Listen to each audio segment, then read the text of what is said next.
Gram Karanpura जिला डिंडोरी की शानदार प्रस्तुति। Subscribe Gondiyan channel.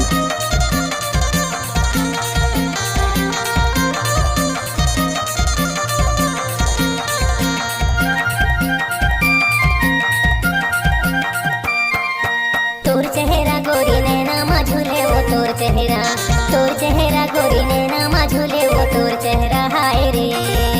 तोर चेहरा गाऊ नैना मा झूले रे तोर चेहरा बिना नैना मा झूले रे तोर चेहरा हाय रे। तोर चेहरा गोरी तोर चेहरा रानी तोर चेहरा गोरी तोर चेहरा रानी तोर चेहरा।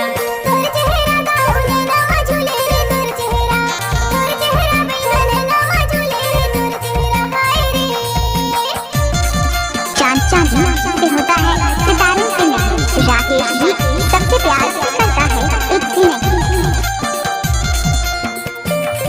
Mix by DJ Rakesh Karnpura वाले।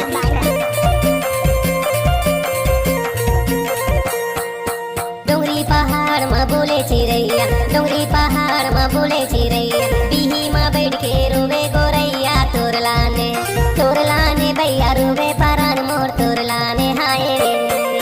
तोर चेहरा गोरी नैना मा झूले वो तोर चेहरा गोरी नैना मा झूले वो तोर चेहरा हाय रे। तोर चेहरा गाऊ नैना मा झूले रे तोर चेहरा बिना नैना मा झूले रे तोर चेहरा हाय रे।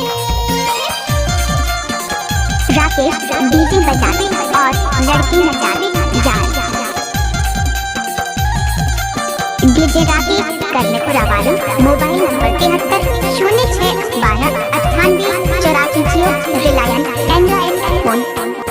मीठी मीठी बोली माँ का जादू डारे, मीठी मीठी बोली माँ का जादू डारे, माया के रंग माँ हो ही डारे। तोर लाने राजू रुवे परान मोर तोर लाने हाय रे।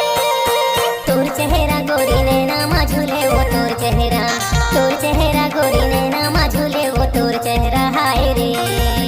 तोर चेहरा गाऊ नैना मा झूले रे तोर चेहरा बिना नैना मा झूले रे तोर चेहरा हाय रे। ये दिल तो हर बात की वजह है, ये दिल तो हर बात की वजह है, ये दिल ना होता तो कोई बात ना होती। Mix by DJ Rakesh Karnpura वाले। सावने भादो गिरेला पानी, तो संग मारानी लागे है पानी वो तोर लाने भैया रोवे परान मोर तोर लाने हाय रे। तोर चेहरा गोरी नैना मा झूले वो तोर चेहरा गोरी नैना